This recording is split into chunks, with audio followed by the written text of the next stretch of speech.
Ok? Prontinho. Então, como havíamos falado pela manhã, a nossa vida, ela é dividida em fases, né? Em ciclos. E desde o nosso nascimento até a morte, nós passamos por diversos ciclos da vida. E nós estamos trabalhando com o seminário voltado para a questão de família, né? A família, a influência da família no contexto sistêmico. E essa família também tem a sua fase, né? Tem os seus ciclos. E assim como o casal tem os seus ciclos, nós estamos falando sobre esse ciclo do casal. Neste momento, nós vamos dar ênfase a essa parte da aula.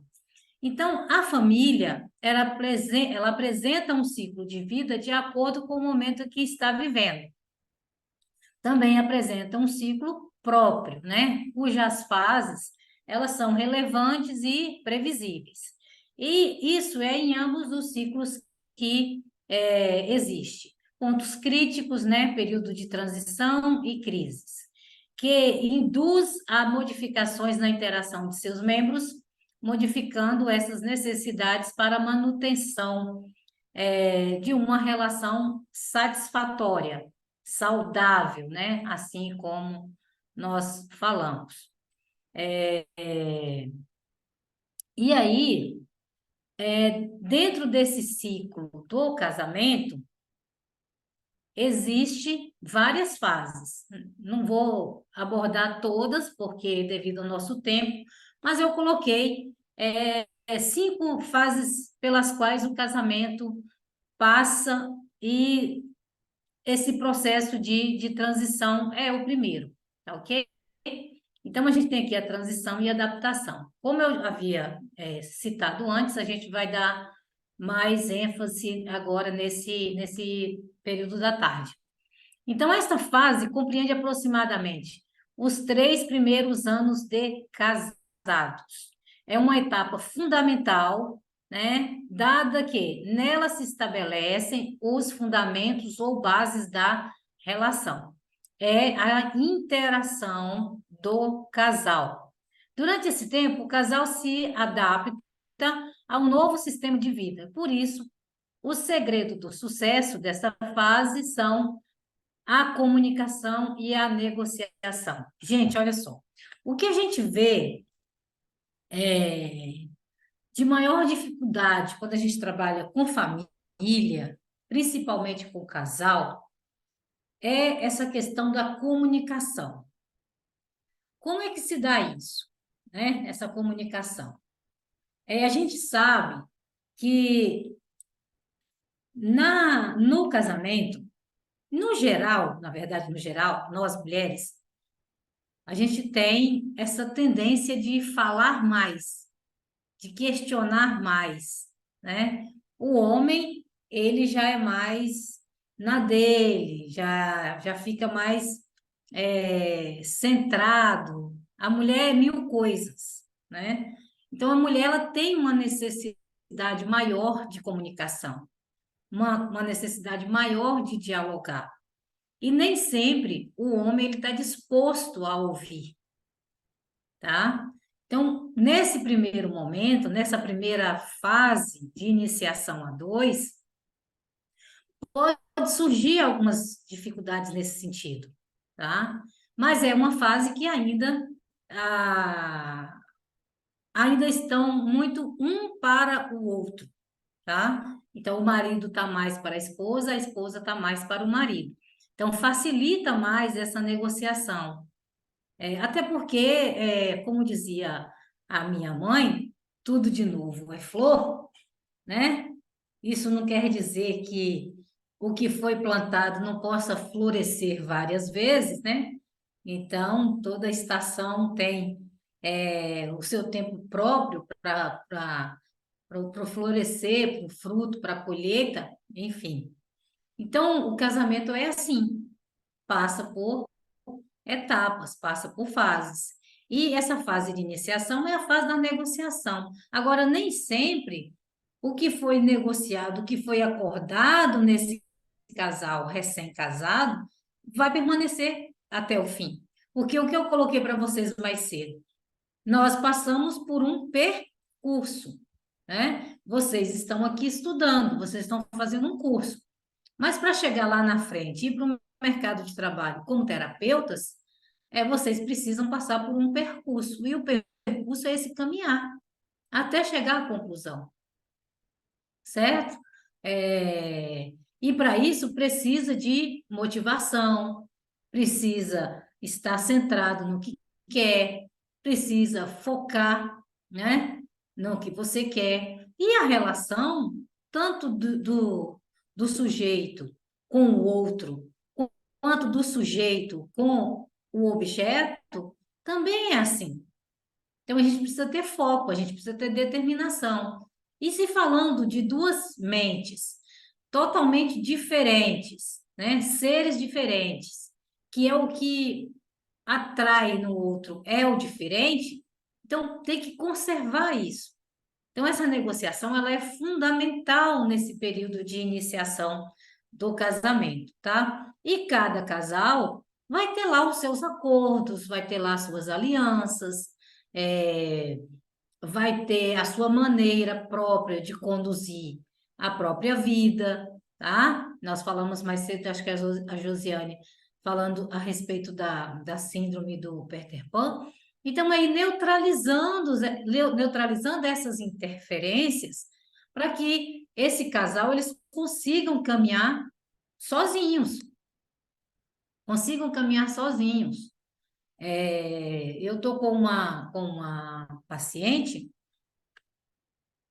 Ela é mãe de filho único e esse menino com 22 anos, ele casou e no primeiro ano de casado, a esposa engravidou e ele não fez o processo dos 3 anos da lua de mel e tem um bebezinho em casa e mora em outro bairro e a nora mora próximo da mãe dela, ou seja, quem interfere mais na vida desse casal é a mãe da menina, e não ela como mãe do rapaz. E ela se sente como de repente ela tivesse sido excluída da família dele, da nova família dele que ele constituiu. E aí ela está na terapia e a gente está conversando e tem que explicar para ela que daqui em diante, uma escolha dele, que ele que escolheu, viver na casa dele, com a família dele, com a esposa, com o filho. E ela fica chateada porque ela não é convidada para ir para lá final de semana, que ela quer ficar perto do neto. Mas na verdade, ela não quer ficar perto do neto. Ela quer ficar perto do filho, né? Que até então ela não queria que saísse da casa, que fosse morar em outro lugar, e enfim. E está nesse processo terapêutico trabalhando para fazer a aceitação, tá? E na terapia, na psicanálise, nós trabalhamos com as duas vertentes, a aceitação e a ressignificação, tá certo? Pois bem, então essa segunda fase, esse segundo ciclo do casal, ele vai se estabelecer a partir dos 3 a 10 anos de casado. Então, o primeiro ciclo de 0 a 3, o segundo ciclo de 3 a 10 anos de casados, aproximadamente, né? Então, nesse período, a lua de mel e o processo de adaptação já terminaram, eles já passaram por esse período, né? E agora há um maior conhecimento um do outro. Portanto, é provável que desavenças sejam mais frequentes, porque já há um grau de intimidade entre eles, principalmente no sentido de concordar e não concordar um com o outro. Ou pelo contrário, isso também pode acontecer de diminuir, isso vai depender de cada estrutura, certo? Como resultado da maturidade adquirida na primeira etapa de vivência. Então, a tendência de aumentar crises, principalmente com a chegada dos filhos, a imposição de maior responsabilidade para um ou para o outro, ou também há uma tendência de haver uma maior convivência, uma maior maturidade nesse processo. Vai depender de cada casal. A terceira fase é a fase da transformação. Essa fase da transformação, ela vai se estabelecer entre 10 e 20 anos de casados e pode coincidir com a puberdade dos filhos e a meia-idade dos esposos, né? Meia-idade da mãe, meia-idade do pai. O que que é meia-idade?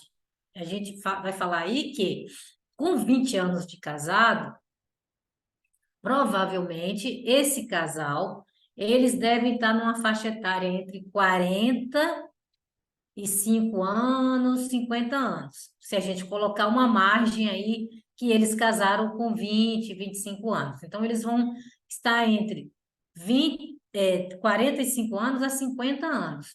É o período que a gente chama de meia idade do indivíduo, tá? Todo mundo aqui na aula, tá todo mundo na meia idade, não é isso? Ou não? Tá não. Isso. Não tá não, né? Todo mundo já passou dessa meia idade. Passou nada. Ó, o Netinho tá ali, ó, com cara de menino. Ó, Hermógenes apareceu ali ainda há pouco, ali, ó, todo jovem, estiloso, ó lá. Viu? Tá todo mundo tranquilo aqui, tá certo? Mas, enfim, brincadeiras à parte, né? Somos todos jovens sempre. O importante é a mente, tá, gente? É a mente que tem que estar jovem, atualizada. Enfim. Então, nesse período de meia-idade, esse casal já se encontra com filhos na puberdade, caminhando para a juventude, certo?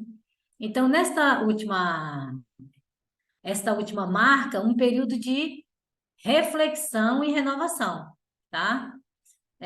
Na vida do ser.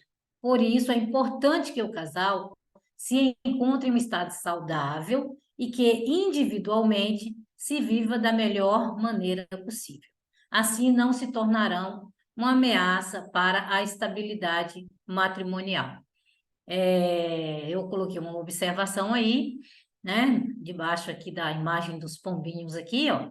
Nesta etapa, os esposos precisam ser criativos para não cair na rotina, tá? Há uma tendência de se tornar, essa rotina se tornar uma rotina silenciosa, né? A rotina, ela vai chegando. O que que é essa rotina silenciosa? Ela vai chegando, cada um vai se acomodando no seu devido espaço, no seu cantinho, é, então, tem que não permitir isso. O casal precisa ir se redescobrindo, se inovando e renovando como casal e conectar-se mais uma vez. Então, é aquilo que eu já havia dito antes. Há aquele período de afastamento e, com o tempo, há uma tendência de voltar a se reconectar dentro daquela conexão que até então existia, tá? Mas para isso precisa haver um trabalho em conjunto, tá? Não é um ficar esperando pelo outro. O homem é mais tendencioso a se acomodar, a mulher não, a mulher é mais motivadora, né? O homem é mais tendencioso. Não estou dizendo que todos são assim, toda regra tem as suas exceções, mas há essa tendência do homem se acomodar mais, principalmente agora com essa questão das facilidades da tecnologia. Então, hoje, dentro das nossas casas, a gente tem de tudo. Então, a pessoa, ela quer uma pizza, por exemplo, né? E liga lá no food, lá no iFood, vai chamar, vai pedir, vai receber essa pizza em casa. Então, mas o que a gente está falando de sair dessa zona de conforto, de sair dessa rotina, é que em vez de você pedir uma pizza em casa, por que não, né? Chamar o seu companheiro, sua companheira, para sair, para comer uma pizza, para ver o movimento, para ver luz, para ver gente, para conversar, para perceber o seu sistêmico. sair desse mundinho próprio de casa, porque isso inova, né? E renova as energias. Então, fugir desse processo do comodismo, vamos dizer assim, ok? E a mulher, ela tem essa tendência de chamar mais, de cobrar mais o seu esposo para fazer esse processo de mudança e de renovar, né? E renovando esses ciclos. E aqui a quinta fase, que é a fase do envelhecer juntos. Aí você pensa assim, meu Deus, isso é assustador, né? Envelhecer juntos. Essa etapa ocorre geralmente a partir dos 35 anos de casados, tá? A partir dos 35, que aí a gente sabe que tem casais com 40 anos de casado, 50 anos de bodas de ouro, né? 50 anos de casado e tal. É, é, nos dias de hoje é mais difícil, né? As pessoas, elas, elas tendem muitas vezes a, a romper com suas relações antes de chegar a esse período, mas ainda tem, né? Ainda tem muito casamento duradouro, né? Por aí. E aí, nesse período, realizam-se esse casal, né? Eles realizam atividades que antes era impossível para eles, pelas ocupações do dia a dia, de trabalho, e aí eles vão encontrar uma motivação para a vida, né? Principalmente com os netos e bisnetos. Então, esses pequenos, eles dão luz e felicidade ao casal nesta fase. É uma ocupação emocional, tá, gente? Não estou dizendo aqui que depois de um certo tempo, os avós e os bisavós têm que voltar a ser cuidadores dos seus netos, não é isso. A gente está colocando que essa nova, como é que eu vou dizer, essa nova geração que chegou para essa família é motivo de renovar essas energias desse casal na terceira idade, certo? Então, os esposos precisam de muito apoio e carinho um do outro, né?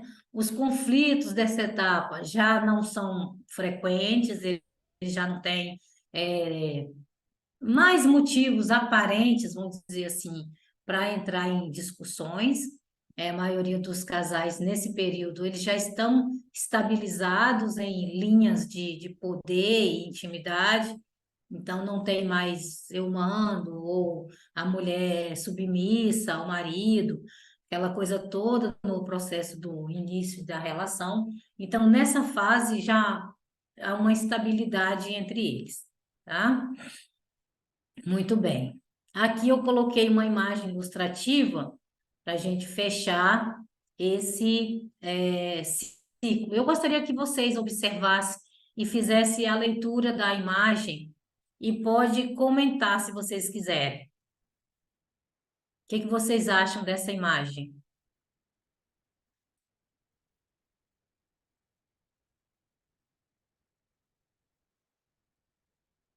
Estão ouvindo, pessoal?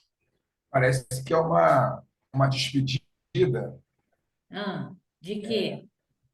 enquanto os jovens, né, eles participam ali de uma brincadeira, você pode acompanhar pela árvore.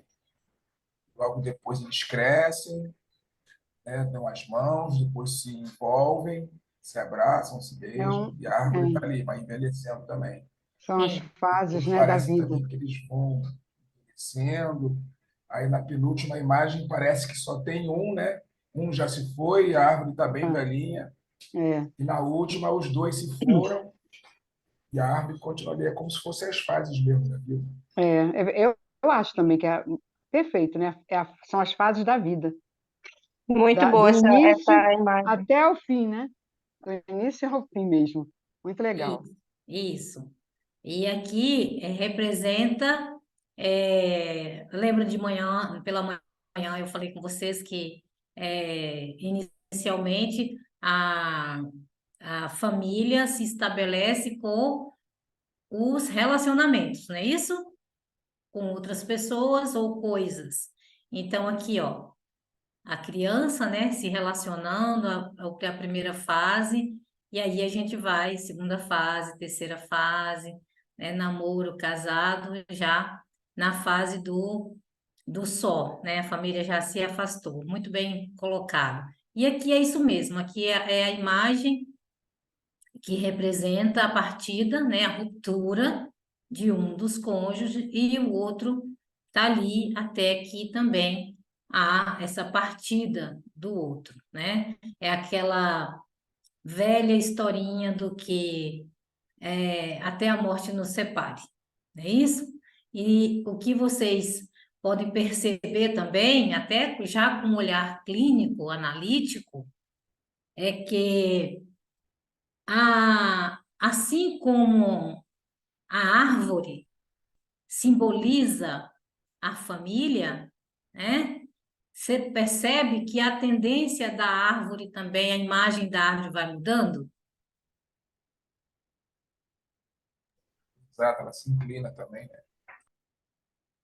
Ok, Ela vai mudando, sim, o clima, né? isso. Então ela vai mudando. Assim como a família, a tendência aqui, né? É ela aí também envelhecendo, ela vai acompanhando esse ciclo, tá? Na escola secular, né? Os nossos filhos, eles aprendem através da árvore genealógica, não é isso? A professora manda desenhar papai, mamãe, não é isso? Os irmãos, certo? Certo, é assim mesmo. Isso. E na terapia, a gente trabalha essa árvore, não só a árvore, né, o sentido da árvore, mas o sentido gráfico nós trabalhamos com o genograma familiar. Então, para quem já conhece um pouco da terapia aí, ou para quem já está no processo terapêutico, nós trabalhamos com o genograma familiar. Então, ela acompanha também essa tendência do ciclo. Então, início, meio, né? E declínio até findar, certo? Início, meio, declínio e finda. Tudo bem aí para vocês? Tudo bem. Ok. Tudo Isso ok. aqui, isso aqui tem uma música, eu vou ver se eu consigo encontrar aqui para me colocar para vocês, para a gente fazer a interpretação depois, tá? Lá mais no final da aula. Se eu não conseguir colocar aqui, eu peço para vocês assistirem depois. Então, aqui tem uma frase, né? A gente fechando esse ciclo da família. Então, aqui vai dizer o seguinte, ó, é preciso olhar para cada situação de forma mais aprofundada e complexa, compreendendo os padrões de percepção e comportamentos já enraizados em cada pessoa. Então, olha só, e aí a gente fala quando vem em forma de pensamento, emoção, comportamento, isso tem que andar junto, em equilíbrio. E muito mais fácil agir de forma consciente, sem prejuízos.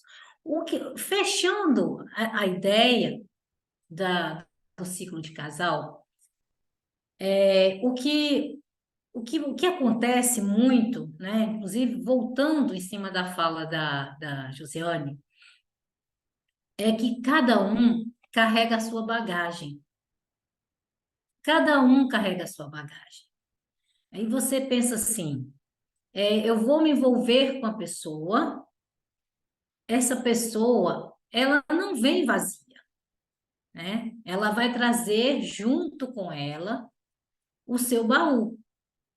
Em contrapartida, eu também vou levar o meu baú. E esse baú, dentro dele, tem surpresas, tá? Tem surpresas. E quando esse baú é colocado na mesma sala e ele começa a ser aberto, e nós nos deparamos com situações de surpresa, né? Por isso que É, e essa bagagem nada mais é do que a cultura, os valores, né? As emoções, os traumas, as patologias, as dores do outro. Então, nós não estamos preparados, porque quando se entra no casamento, o que que as pessoas esperam de um casamento? As pessoas esperam o quê? De uma relação a dois? Flores, né? Tudo lindo e maravilhoso, que tem que estar tudo em perfeito estado sempre. Só que não é assim. Porque se nós estamos falando de uma relação a dois, e esses dois são seres diferentes, que vêm de lugares diferentes, e que traz a sua bagagem, e que eu não sei que bagagem que tem lá, e nem ele sabe a bagagem que tem comigo. E quando isso é compartilhado, então gera conflito, tá? Gera conflito. É, e esses conflitos nem sempre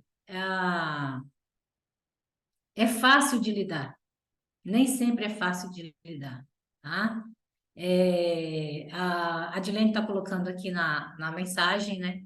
Aqui no nosso chat, é uma grande diferença de idade, né? Entre os cônjuges. Influencia de alguma forma, ela, na verdade, está fazendo uma pergunta, influencia de alguma forma negativamente nos ciclos do casamento? Adilene, olha só, é uma boa pergunta que você está colocando. Inicialmente, não, tá? Porque, na verdade, eu sempre digo que a idade, ela é só um número, partindo do pressuposto do equilíbrio psíquico de cada um, tá? Eu falo isso por experiência própria. É, eu, particularmente, nunca me envolvi com pessoas com idade, né, de casamento, assim, nunca me relacionei para casar com pessoas mais jovens.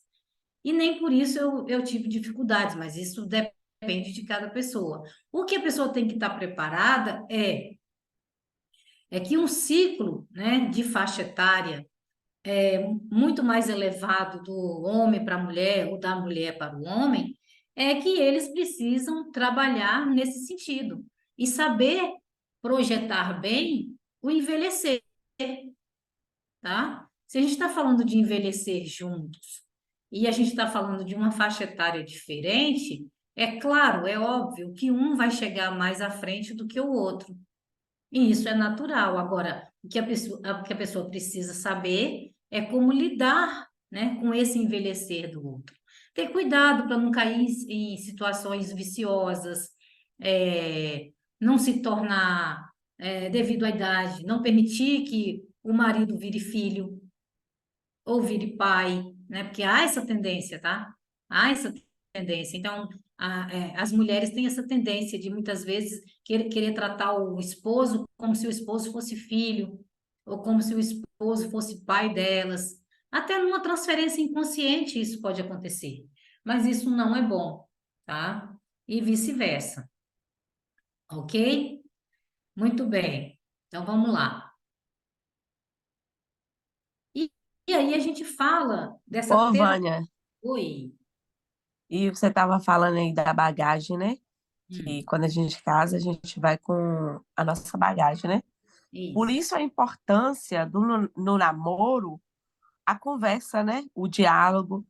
E mesmo a gente conversando tanto no namoro, ainda vai ter surpresa, porque até nós tem momentos que a gente faz coisa que a gente fala assim, meu Deus, eu não sabia que eu era capaz de fazer isso, né? Que tá ali escondido na nossa bagagem e que vai aparecendo. Agora, imagine aquele namoro que muitas vezes as pessoas têm de logo se conhecer, e vai logo para os finalmente, e depois vai atropelando umas etapas que tem que acontecer para chegar no processo do casamento, né? E aí, quando essas etapas é atropelada, as consequências também é maior, porque você não vai ter tanto conhecimento dessa bagagem que a pessoa está carregando e nem da dela, né? Um do outro, né? Então, a importância da gente seguir os passos do namoro, do diálogo, de estar conversando. E no casamento também, quando a gente iniciar, como é um processo novo, que duas pessoas vão estar juntas com individualidades diferentes, ter essa oportunidade de estar falando os seus sentimentos, o que está sentindo, o que está acontecendo, né? Seja das coisas mais simples, como um coloca a toalha molhada na cama, o outro estende. Então, é uma coisa assim que a gente tem que estar conversando, né?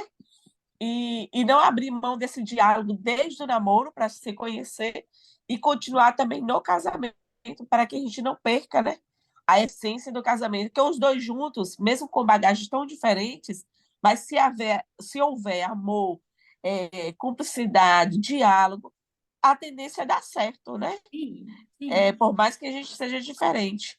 isso aí. Mas a intenção é essa, é não fugir do propósito e manter, né, ali no diálogo e no conhecimento para melhorar. É isso mesmo. E ficar atento, né, Josiane, com os pequenos detalhes, como você está colocando aí, que às vezes os pequenos detalhes é que torna, né, que nem diz a minha Isso, avó, isso. torna o caldo. Então, assim, é trabalhando em conjunto.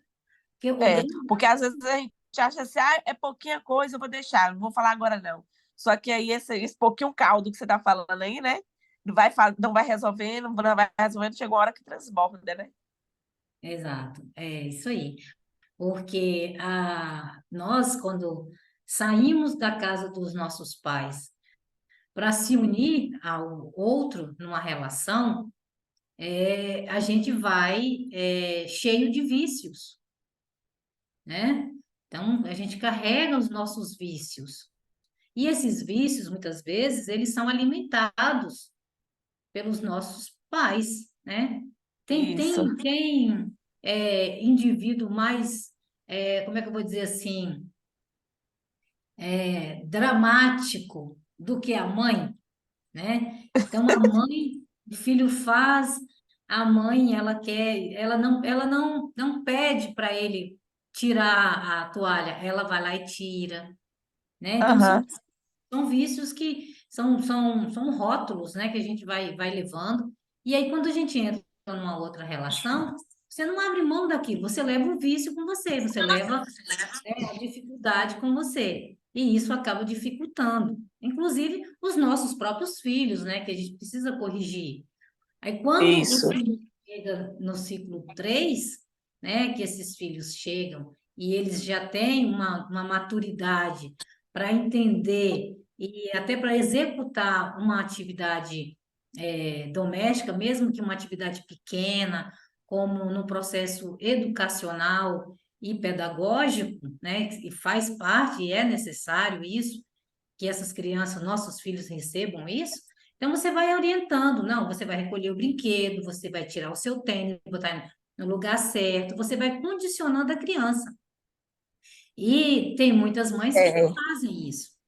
O filho deixa tudo jogado, ela sai catando, sai reclamando, mas sai catando, sai fazendo. Então, assim, é disciplinando o sujeito, para quando ele chegar na vida adulta, levar com ele essa disciplina, não fazer esse processo transferencial negativo para o outro, né?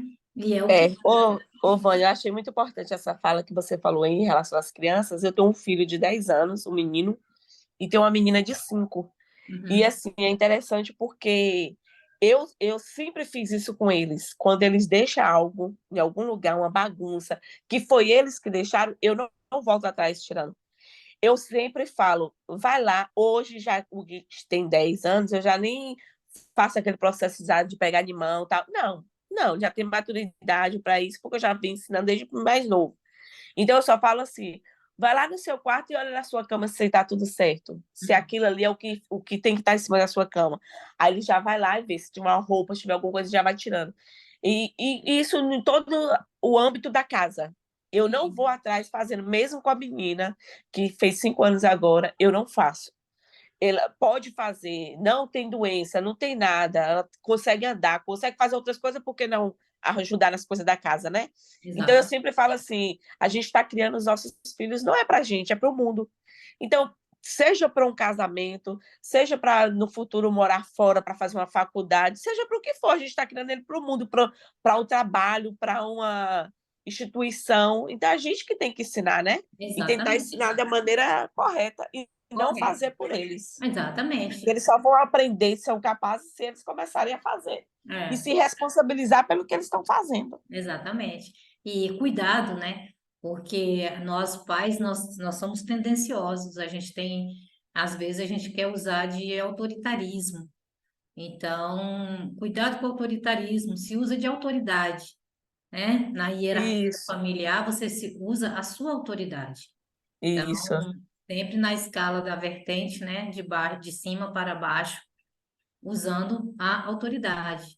Tanto que a gente até orienta pedagogicamente, né, um adulto, quando ele vai conversar com a criança, passar uma instrução para uma criança, ou até disciplinar a criança, ele precisa abaixar, ficar no mesmo nível da nível criança, e falar olho a olho. falar com a criança, né? Porque se você Isso fala mesmo. de cima para baixo, então entende-se que você está sendo autoritário, né? Isso, Está usando o autoritarismo, você está impondo, você é maior do que ela.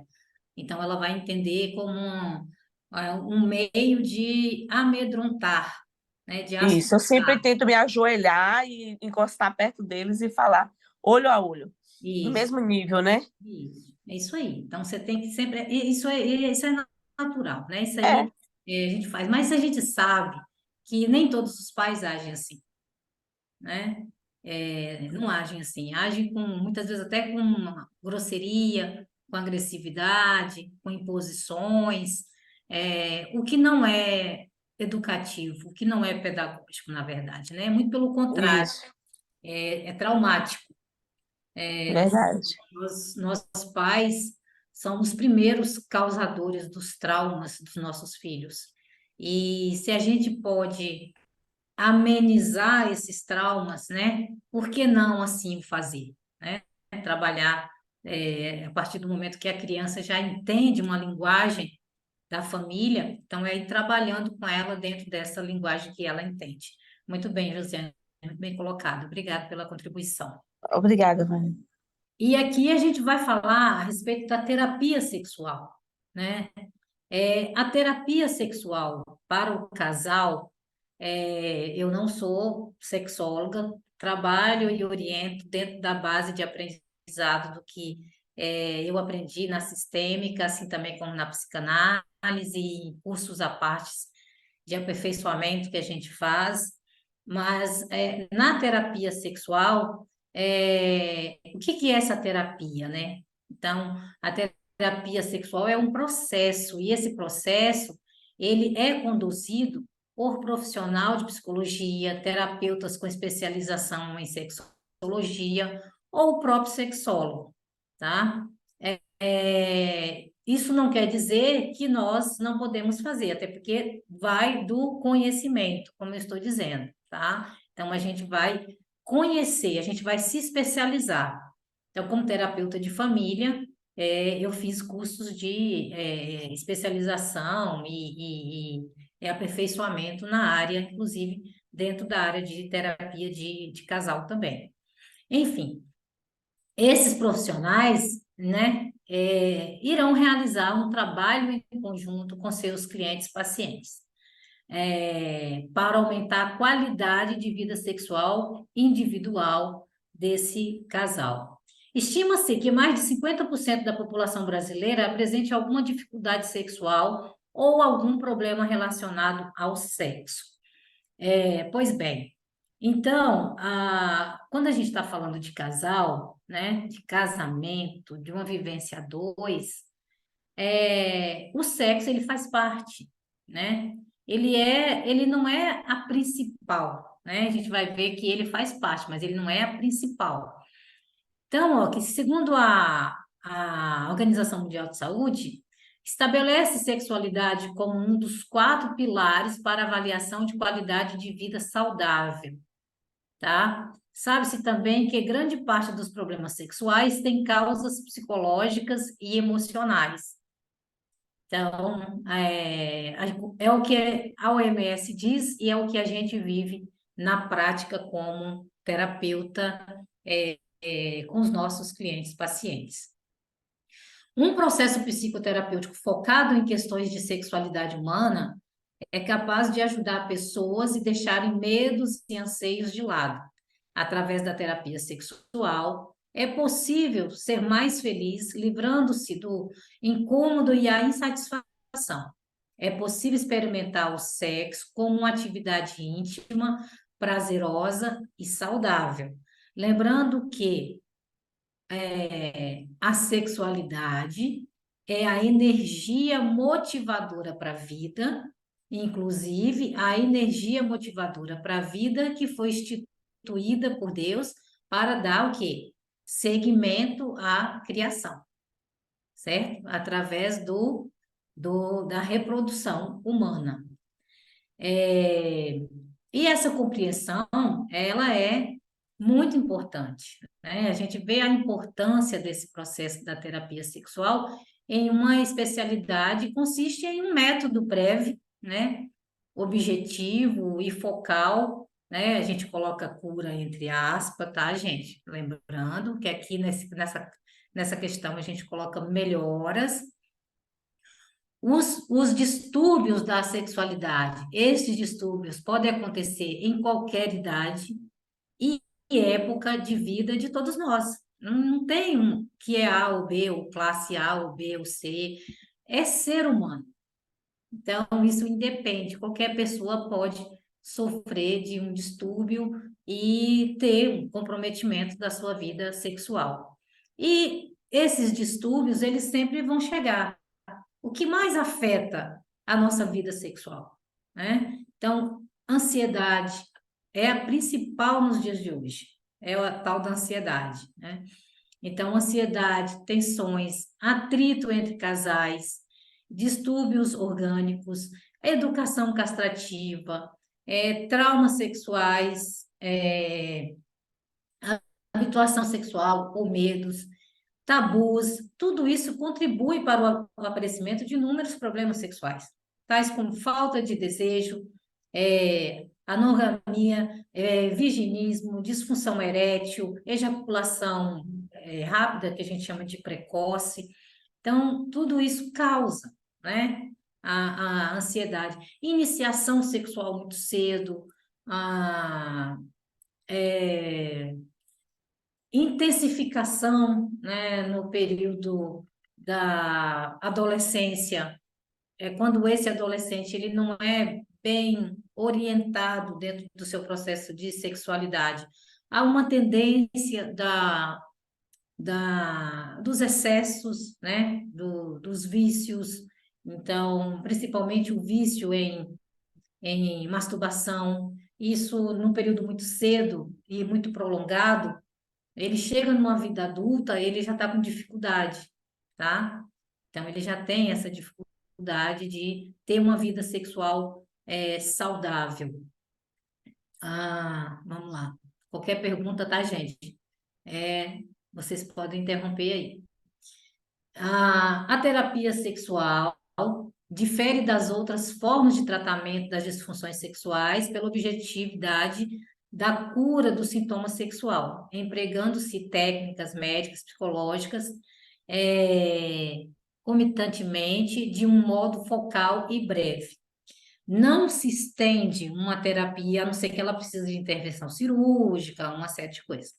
Mas a terapia sexual, principalmente a terapia analítica, ela não é extensa, né? Não é uma terapia como as outras terapias. Pessoas que ficam meses, anos fazendo análise por questões outras, não é o caso de uma terapia na área da sexualidade, do sexo, tá? Da prática sexual, terapia de casal. Então, ela tem que ser orientada e ela tem que ser permitida. Tem um filme que vocês podem assistir depois. É um filme muito bom, tem muito humor. É um filme que vai falar sobre. Vou dar só um spoilerzinho, porque depois vocês podem assistir lá no YouTube ou no Netflix, onde vocês encontrarem, vocês podem assistir. É Um Divã para Dois. Aí vocês podem anotar aí, tá? Vocês podem assistir, que vai falar sobre essa reconexão do casal na terceira idade, se redescobrindo esse amor, tá? Essa sexualidade deles. Então, anotem aí que vocês podem assistir depois. Um divã para dois, ok? O especialista primeiro afasta as causas orgânicas para depois avaliar os possíveis envolvimentos emocionais que podem estar interferindo na qualidade de vida sexual do seu cliente paciente. Ok? Então, o que que acontece? Chegou no consultório, fez uma queixa na área, você vai investigar o que está acontecendo. Na entrevista terapêutica normal, eu pergunto, tá? Como é que está a sua vida, a sua saúde? Tem feito exames recentes? Tá em dia? Tá tudo ok? Tá acometido de alguma patologia que precisa de intervenção medicamentosa? Então, você vai conversando com a pessoa e você vai levando ela aí se descobrindo o porquê. Normalmente, a terapia na área sexual, ela é mais procurada pelas mulheres. Normalmente, as mulheres, por incrível que pareça, elas não vêm para terapia para fazer uma queixa delas, elas vêm para fazer queixa do marido, tá? Do companheiro. Mas no fundo, né? Porque você não vai investigar quem você não conhece, você vai investigar quem está ali te passando informações. E aí você vai trabalhando com essa pessoa para ela ir descobrindo nesse companheiro, se ele não quer fazer análise, se ele não quer vir junto para a terapia de casal, alguma coisa nesse sentido, você vai orientando para que isso aconteça e que essa pessoa saia do consultório com o problema dela resolvido, tá? Então, mas se também não tiver como, se é um terapeuta que não tem uma abertura para esse sentido, então também não vá. Isso é muito comum também para quem faz aconselhamento, né? Quem faz aconselhamento cristão, então é muito procurado, né? As pessoas, os casais procuram muitos pastores, líderes, para fazer esse tipo de aconselhamento na área. Então é a mesma coisa. Primeiro vai descartar todas as causas orgânicas através da ciência, através do ginecologista, através do urologista, e você vai orientar o seu paciente a procurar. Não houve nenhuma dificuldade de saúde nessa área, aí vai para a parte psíquica, vai para a parte emocional, ok? O terapeuta sexual, ele busca a melhora da atividade sexual ao mesmo tempo que procura melhorar o relacionamento entre esse casal, né? O casal que está procurando a terapia. Tudo bem? Até aqui tá tudo bem, gente? Ok, Tá. tudo bem, tudo bem. Tudo ok, tudo ok. Tudo ok, sim. A terapia do sexo é considerada completa quando a dificuldade sexual do casal for avaliada, porém o tratamento só estará concluído quando os fatores que eram diretamente responsáveis pelo problema forem identificados e suficientemente resolvidos. Então, é o que eu estou falando para vocês. Faça a investigação e, nesse caso, é importante que o psicanalista, o analista, né, o analisante, ele faça intervenções com técnicas. Isso não é para vocês agora, né? A gente vai ter aula de técnica mês que vem, ou outubro, por aí, a gente vai estar trabalhando com técnicas terapêuticas para vocês. Então, é importante conhecer técnicas para você estar passando para esse casal cumprir, ok? Para melhorar essa situação de dificuldade. Mas aí vai depender do que está sendo relatado, tá? Qual é a dificuldade? A dificuldade é do homem, a dificuldade é da mulher, a dificuldade é dos dois. É o sentimento que não tem, é o medo, é um bloqueio, é um trauma. Então, houve uma ruptura no meio desse casal. O que que é uma ruptura? O que que compromete mais a vida sexual do casal? Primeiro, a chegada de um filho. Por isso que é importante ter essa conexão nesses primeiros anos de vida, para você manter essa estabilidade. Porque chega um filho justamente no momento em que o casal está se descobrindo sexualmente, esse terceiro que chega, essa criança que chega, ela faz uma ruptura no meio desse casal. Porque as atenções centrais passam a ser para a criança. Então, tem casais que até se separam de cama nesse período. A criança, ela entra no meio deles. E isso é horrível, isso é ruim. E precisa se trabalhar com essa, para voltar a essa intimidade. Só que o que acontece é que muitas vezes as mães, né, as mulheres, elas tendem a se promover cada vez mais para o filho, tá? No sentido de atenção, de dedicação, de acolhimento mesmo desse filho, e neutraliza o marido.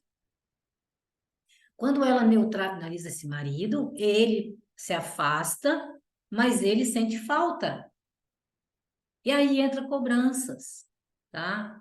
Entra cobranças. Ah, porque você não quer fazer mais amor. Ah, porque a gente não faz mais sexo. Ah, porque sua atenção agora é só para esse menino. Ah, porque isso. Ah, por causa daquilo. E vai gerando uma série de dificuldades, tá? Levando, inclusive, a traições. O homem despertar um olhar para uma terceira, né? Para uma outra pessoa. Então, tem que ter muito cuidado com isso, né? É saber lidar com as coisas certas. É por isso que eu falei, as mulheres, elas são mais acometidas de funções, mas também tem que saber lidar com todas as funções. Então, o momento da mulher ser esposa, ela vai ser esposa. E o momento dela ser mãe, ela vai ser mãe. É só saber separar essas funções e não deixar uma coisa atropelar a outra, ok?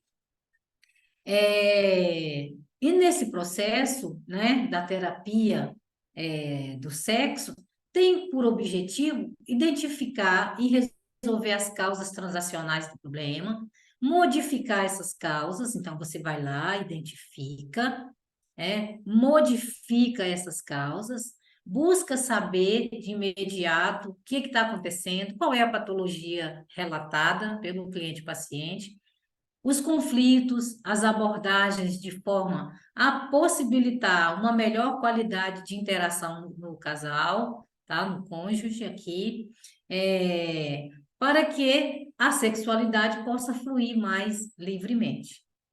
E, voltando aqui, eu falando das mulheres, sem saber separar essas funções, a gente também tem que lembrar aos abençoados, né? Os maridos, os homens, que a mulher também ela precisa de atenção. Porque a mulher ela não está pronta para o sexo na hora que o homem quer.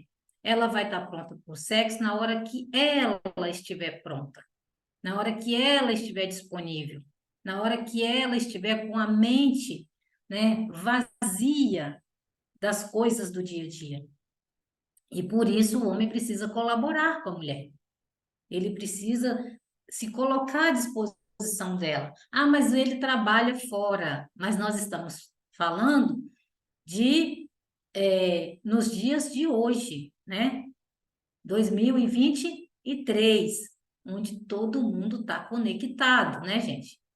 Então, tá ali, tá trabalhando, manda uma mensagem para saber. Oi, amor, tá tudo bem? Você tá precisando de alguma coisa? Como é que tá sendo seu dia? Se for dona de casa, né? Se a mulher estiver em casa. Mesmo no trabalho. Tá tudo bem no seu trabalho? Como é que tá em dia? Eu já passei a saber das crianças, tá tudo bem? Fica tranquila, tá bom? Tô aqui, conta comigo, qualquer coisa. Não é sufocar, mas também não é esquecer, não é deixar passar despercebido, tá? Então, a coisa ela tem que ser numa dosagem, ela tem que ser uma dosagem equilibrada de ambas as partes, tá? Ah, e o homem, ele tem uma tendência de procurar mais, mas também tem uma tendência de não querer entender determinadas razões da mulher num processo de negação, né? No sentido do sexo em si, ok? Então, desta forma, O terapeuta, né, o tratamento é direcionado para o conflito específico, né? Qual é a dificuldade desse casal? É tempo? É ansiedade? É trauma? O que está acontecendo ali? É transferência? Né? É a transferência. Quando ele está com a esposa dele, ele enxerga o que ali? Ele enxerga a mãe, ele enxerga uma muda adolescência que não foi ela. Então tem que ir trabalhando com esse sentimento e trazendo, e trazendo, e trazendo ele para ir se juntando à sua parceira, ok? Ô, Ah, Vânia, sim, e é, e é lembrar que mulher, tem um dizerzinho que fala que mulher é tipo fogão a lenha, né? Ela demora mais de acender e pegar fogo. Então, tem que ter, tem que ter isso aí que você falou, né? Essa, as preliminares, né? É esse carinho, essa atenção de estar ligando, de estar vendo, de durante o dia dar um beijinho, tudo isso para acender. Que a gente demora mais para o negócio acender. é, é isso mesmo. E outra coisa, o ciclo, né?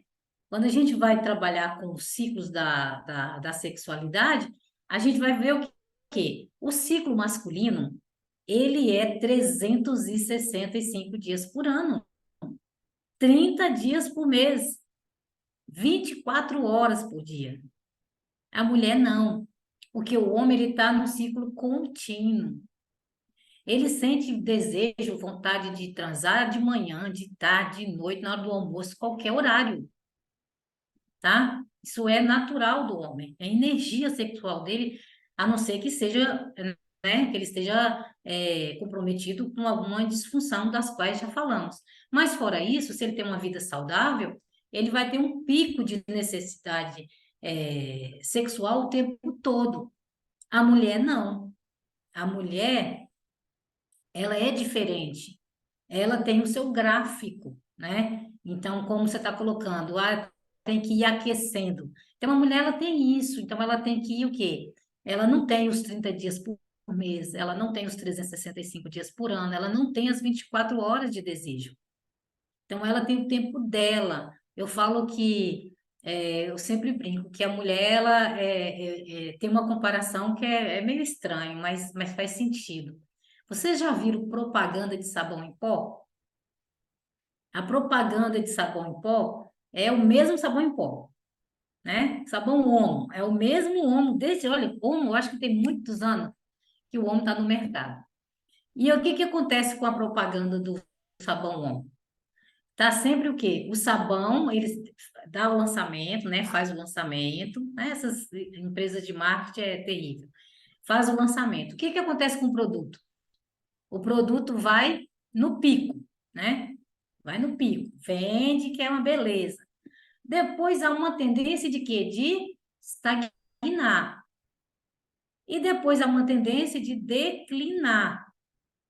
E para que ele volte no pico do mercado, aí o que que acontece? A fabricante vai lá, pega o mesmo sabão em pó, acrescenta uma químicazinha, uma essência a mais duradoura, é o sabão que evita bolinha na roupa, é o sabão que deixa a sua roupa mais cheirosa por mais tempo, deixa o branco mais branco, e por aí vai. E leva novamente esse produto para o pico do mercado, ok? Então a mulher, ela é assim, tá? Ela vai ter o pico, que ela vai estar lá no alto, né, da sua sexualidade, está toda à tona.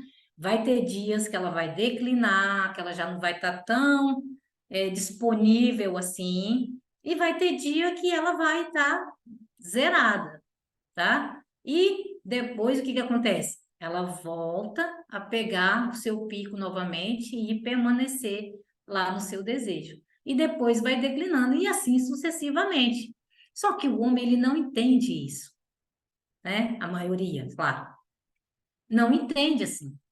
Então, acha que a mulher tem que estar disponível o tempo todo, ok? E não tá. Então, tem que ter essa cumplicidade. Então, quando nós falamos pela manhã desse início desse namoro, desse início dessa relação, desse início de se comunicar os desejos e as necessidades um do outro, é justamente para quando chegar nesse período do casamento, do ciclo do casamento, um período que os casais menos fazem amor, é quando eles têm filhos adolescentes em casa, porque há uma interferência muito grande, há uma transferência de responsabilidade muito grande. Há uma tendência desses adolescentes serem mais conflituosos. Eles também estão em períodos de descoberta sexual e tudo isso influencia. Então, esse período é bem difícil, tá? Gera bastante conflitos, inclusive separações. É o período que mais os casais se separam é quando tem adolescentes na casa nesse período, ok? Muito bem. Agora vocês entenderam, né? Que mulher não está disponível o tempo todo para sexo. Certo? Senhores que estão aí do outro lado. Ok? Certinho. Certinho? Ok, tudo Olha certo. lá, hein? Entendido, Meu marido entendido o aqui recado. ouvindo junto a aula comigo e tá aqui ligado no movimento. Muito bem. Hum, Deixa ele ficar ligado, não, que ele vai ver aí. hum. Entendido o recado. Muito bem, mas é isso. Tá certo, gente, tá certo.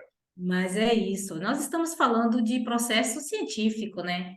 E provado pela nossa própria realidade de vida, né? Nada além. Ok? Parece que tem uma pergunta aí no chat. Deixa eu ver. Porque eu tô com a... Já foi respondida. Deixa eu ver aqui. Tá ok. Aham, já foi respondido. Mas se alguém Va- tiver... Vânia, Oi, posso fazer um comentário? deve. Então vamos lá.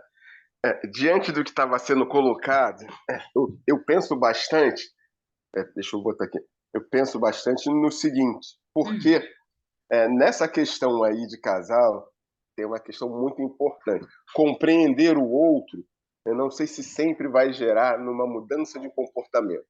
uhum, Falando das necessidades, a gente compreende a mulher, que talvez seja como um fogão a lenha, como a colega trouxe, e as mulheres compreendem os homens em relação à necessidade do homem, como você falou aí, que ele quer mais, que ele sexualmente ele talvez tenha mais desejo. Enfim, compreendemos isso. Será que é exigido do homem que na compreensão dele ele mude o seu comportamento totalmente com a mulher? Mudar de que maneira? Eu compreendo que a minha esposa seja assim. Logo, para eu demonstrar que eu compreendi e concordei, eu vou agir de forma diferente. No caso das mulheres, o que seria essa compreensão? Eu compreendo que o meu marido tem mais desejo, eu compreendo que o meu marido tem isso, isso, isso, e ponto. uhum. Fica na questão da fala. Eu compreendo e tal. O homem, quando compreende, a compreensão masculina está ligada a ele concordar com aquela questão feminina, com aquela necessidade feminina. Se ele concorda, se ele diz, ok, está tudo bem, legal, ele compreendeu. E a mulher, como é que ela mostra para o homem que ela compreendeu essa necessidade dele? Ou não existe isso? Não, Essa é a minha existe. questão. Aham, tá. Obrigado pela contribuição. Existe sim. Primeira coisa, a nossa necessidade sexual, ela necessariamente não precisa ser atendida somente com penetração, tá? Então, a sexualidade, ela tá ligada em outras questões, na afetividade, tá? Então, e se você tem uma cumplicidade, uma afetividade para trabalhar com isso, e outra coisa, diálogo, tá? Que o grande problema, Genilson, que a gente vê é que tem casais que têm vergonha dos seus parceiros. Então, não Sim, querem conversar sobre determinadas coisas, não querem falar, não querem se expor, né? São permissivos, mas não querem dialogar. E uma outra questão é a, a respeito de que existe falta de sexo não mata, só faz falta, né? Então, ela faz falta, mas ela não mata. O que que acontece? Não tendo, nós temos técnicas, que inclusive uma das técnicas que eu vou passar para vocês agora, que vocês já sabem, eu só vou relembrar, nós chamamos de mudar o foco, ok? Ok. Então a gente muda o foco. Ficou com vontade, deu desejo, mas o outro não está disposto, tem um bom diálogo. Olha, amor, me desculpa, mas hoje eu não estou com vontade de fazer amor, eu não estou disposta, eu estou com a cabeça cheia, eu tive um problema no trabalho, eu tive problema na escola do menino e por aí vai. É ter essa abertura na comunicação, certo? Eu Então, vejo isso como normal. Isso não poderia gerar uma chateação. Se a sim, mulher compreende, ela vai ver isso de forma normal. E não normal. vai ficar chateada porque ele não fez isso ou aquilo outro. É isso que eu me refiro. Uhum. Existe essa chateação dos dois lados. O homem pode ficar chateado porque a mulher não quis. E se ele ficou chateado, será que ele compreendeu ou não compreendeu? E da mesma forma, o contrário. Mas no geral, os homens eles ficam putos mesmo, eles não aceitam muito não, sabe? Eles ficam na bronca, porque eles querem, porque o que que acontece? A energia sexual, ela é intensa, ela é pulsante, então ela quer ser atendida de imediato. Quando isso é bloqueado, então o que que acontece com o seu psique? Quando você recebe um não, né? Isso, o não, da maneira como ele é dito, ele é traumático. Assim como, da maneira como ele é dito, ele pode ser educativo, Perfeito. ok? Vai depender de Ok. cada um. Vai depender de cada um. Vai depender de como você está trabalhando a sua relação com a sua esposa e vice-versa, Exato. Ok. Eu acho que certo? o problema não é o não, Obrigado. é como ele é colocado. É isso? Isso, é como ele é colocado, exatamente. Né? Ah, Vânia, então, o que Vânia, acontece? Oi, me permite uma parte sim, dentro desse assunto. Trazendo um pouquinho para a minha realidade, eu sou pastor, e trazendo isso para a minha realidade no campo espiritual, a gente tem muita dificuldade em trabalhar essa temática, porque pessoas interpretam errado o que a Bíblia fala acerca do assunto, né? É importante para mim, por exemplo, que pretendo ser um terapeuta, entender essa sua fala do compreender o momento, o tempo do outro, principalmente o homem entender o tempo da mulher, mas é muito complicado também para mim, porque as pessoas baseiam muito em um texto de Paulo, quando Paulo escreve aos Coríntios, no capítulo 7, Paulo diz assim: o marido deve cumprir com os deveres conjugais para com a mulher, e da mesma forma, a mulher para com o seu marido. A mulher não tem autoridade sobre o seu próprio corpo, mas sim o marido. Da mesma forma, o marido não tem autoridade sobre o seu próprio corpo, mas sim a mulher. Não se recusem um ao outro, exceto por mútuo consentimento e durante certo tempo, para se dedicarem à oração. sim, Depois, unam-se de novo, para que Satanás não os tente por não terem domínio próprio. A incompreensão, a falta de compreensão de textos como esse, dá a interpretação de que eu tenho domínio sobre o corpo do outro, né? Eu tenho domínio sobre o corpo da minha mulher. O corpo da minha mulher não pertence a ela. Eu já tive casos de pessoas que tiveram sérios conflitos no casamento, mulheres que saíram muito traumatizadas de relacionamento, porque os seus antigos cônjuges, ele interpretava isso errado e meio que, tipo assim, você é obrigado a ter relações sexuais comigo. Porque a Bíblia não, está dizendo que você tem a obrigação, que o seu corpo, sua vontade sexual não pertence a você, mas pertence a mim. Então, assim, só tentando contribuir com o diálogo, a, o entender o lado do outro, entender que biologicamente nós somos diferentes, ajuda muito a resolver esse tipo de problema, né? uhum, Porque é recorrente, é muito recorrente para mim ouvir esse tipo de reclamação. Ah, mas quando eu quero, ela não quer, uhum, uhum. e por aí vai. Então, muitas vezes, pode parecer que uma má interpretação de texto como esse dá margem para que você tenha esse sentimento de posse, né, de propriedade do corpo do outro, quando na verdade não é bem assim que Não funciona. é bem assim. Deus cria o sexo no casamento para ser algo prazeroso para os dois. Não é Ex- para satisfazer vontade de um, é para satisfazer ex- vontade de outro. Muito bem, Eliel. Obrigado pela contribuição. Nada. Mas é exatamente isso. O que que acontece? Apesar de nós estamos falando dentro de um curso científico, né? Nós estamos falando aqui sobre os nossos desejos e emoções e sensações psíquicas, né? A gente não anula a questão da palavra, né?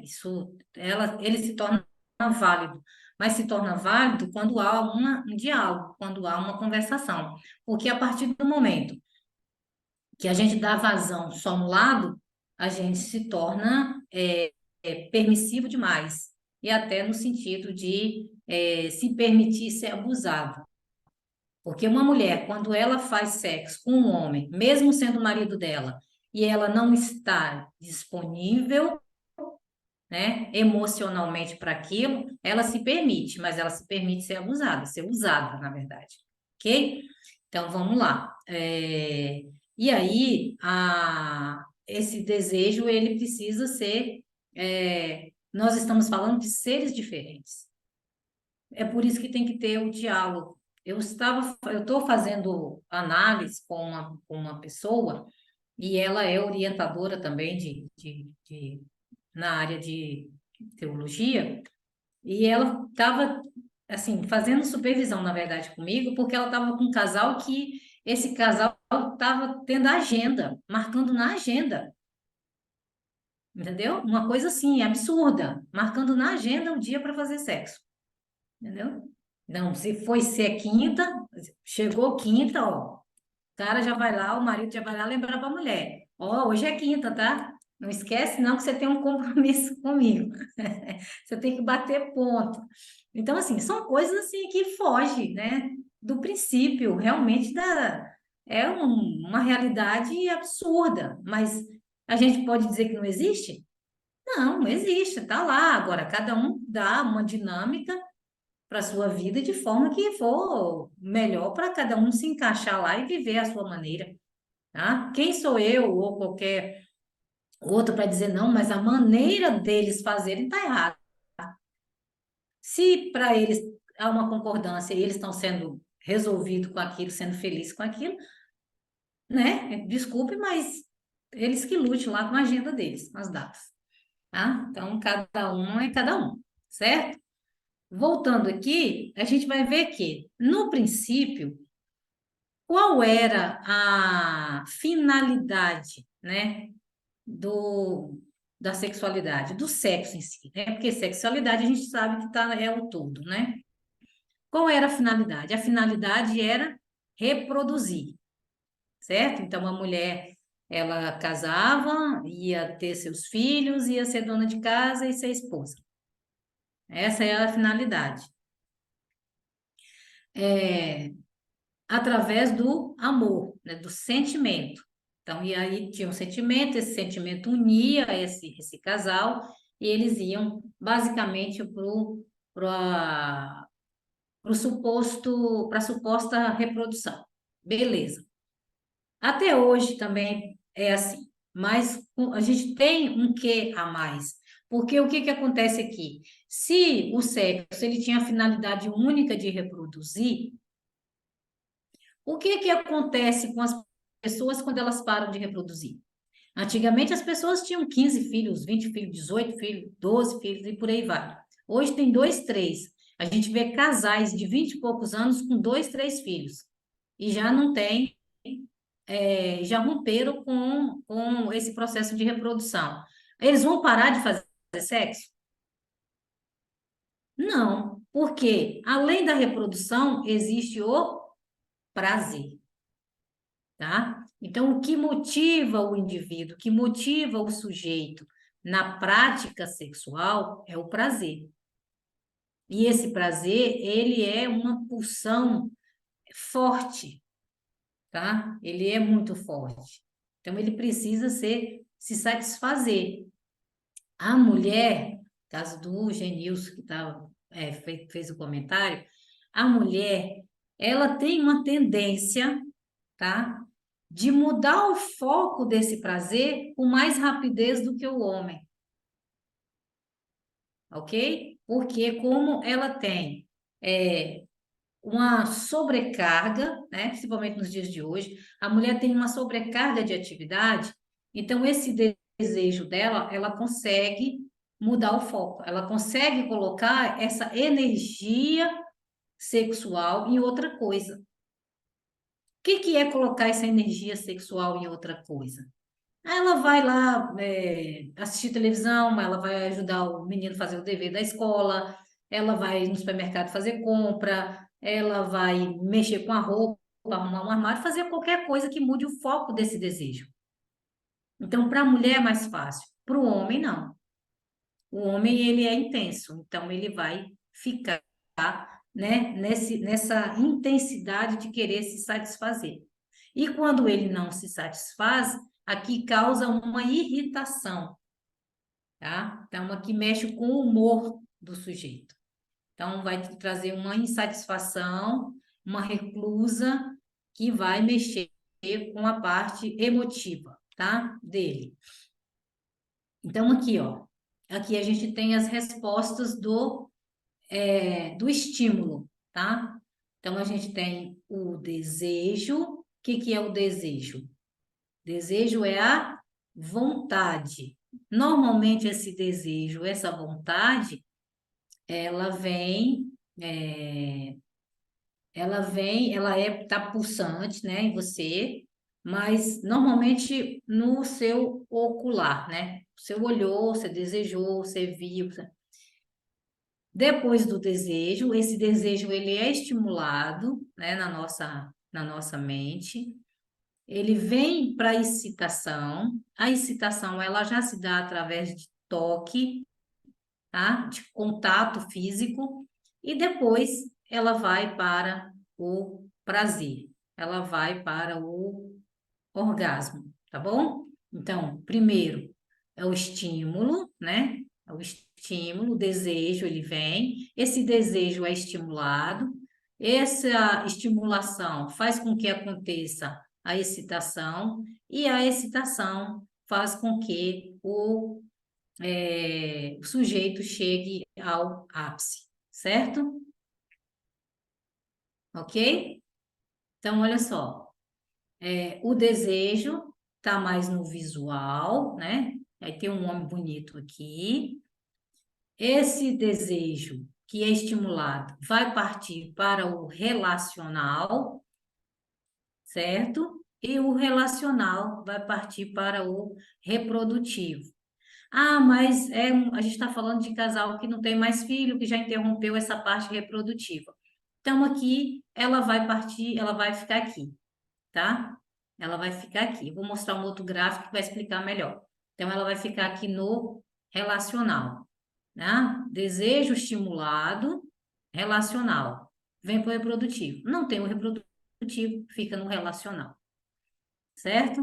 Vou ver se eu acho um material. Eu vou lá na frente, a gente vai explicar melhor, porque tem muita coisa, então eu não quero perder muito tempo, porque vocês estão com material também, depois vocês dão uma olhada. Então, na terapia de casal, o que se orienta dentro desse processo? Tá? A gente vai orientar quando há distúrbios e variações sexuais, tá? Então, baixo desejo sexual, disfunção erétil, ejaculação rápida ou precoce, ansiedade de desempenho, tá? O que é essa ansiedade de desempenho? O homem ele fica ansioso em querer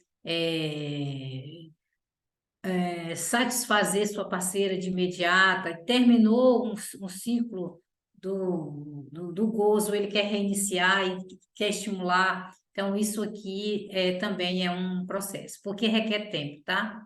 E libidos irregulares. Um período tem com excesso, outro período não tem, outro período está menor. Então, tem que trabalhar com isso, porque a ansiedade, como eu já falei anteriormente, aquelas outras dificuldades acometem o indivíduo. A sexualidade no envelhecimento.